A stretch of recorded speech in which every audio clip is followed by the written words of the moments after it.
আসসালামু আলাইকুম। আমি আজকে নিহানের জন্য খিচুড়ি রান্না করব। প্রথমত আমি চাল ডালগুলো ধুয়ে নিলাম। অন্যদিকে বাসায় রাখা উপকরণ যেগুলো ছিল ওগুলো তৈরি করে নিলাম। পানি দিয়ে দিব একটু চিকেন, গাজর, ফুলকপি, আলু, পেঁয়াজ কুচি, রসুন কুচি,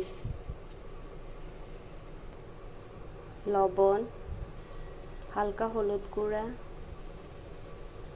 একটু মশলা, একটু রান্নার তেল।